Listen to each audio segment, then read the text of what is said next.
పిచ్చి పడుతుంది, నేను వెళ్ళను.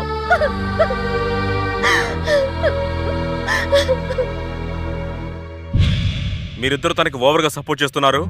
రవి, అనవసరంగా మాటలు విసిరేయకు. ఇప్పుడు దీన్ని ఓపెన్ చేసేంత వరకు ఇందులో ఏముందో నాకు మీ అమ్మకు కూడా తెలియదురా. మీరు ఊరుకోండి.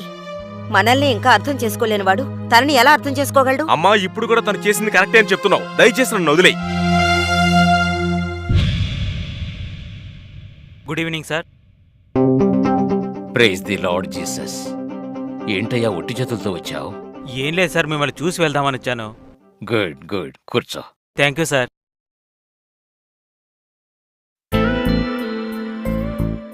ఏమిటో తెలీదు సార్, జీవితమంతా కష్టాలమయంగా ఉంది. ఎంత సంపాదించినా నిలవట్లేదు. ఎందుకు సార్? మొదట బాగా ప్రేయర్ చెయ్యి. ఆర్సీ బైబిల్ లాగా ఆర్సీ ప్రేయర్ అని వేరు చెయ్యకు. మనస్ఫూర్తిగా దేవునితో మాట్లాడు. అదే ప్రార్థన. నువ్వు వేడుకోవడానికి ఎవరి రికమెండేషను అవసరం లేదు. అడుగుడి ఇవ్వబడును. జీసస్ చెప్పాడని అందరూ అడుగుతున్నారు. దానర్థం వేరు.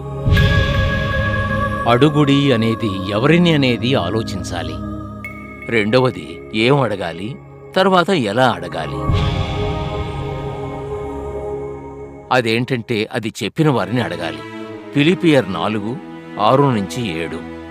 ఏది చదువు చూద్దాం.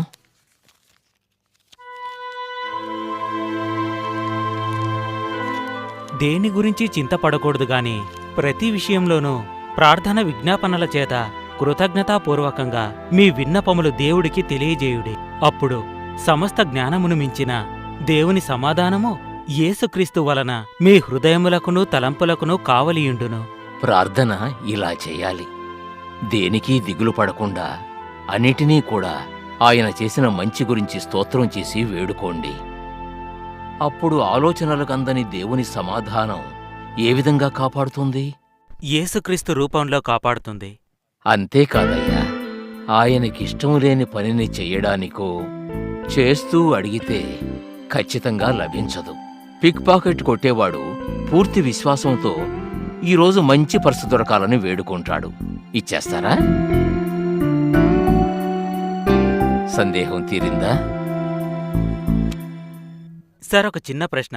కొంతమంది నగలు వేసుకోవడం లేదే, దాని గురించి మీరేమనుకుంటున్నారు? ఆ కొంతమంది నగలు మాత్రం వేసుకోకుండా లిప్స్టిక్, పౌడర్ రాసుకుంటున్నారు. అదే కొంచెం బాధగా ఉంది. దానికన్నా నగలే బెటర్. అంతేనా? ఇంకేదైనా అడుగుతావా?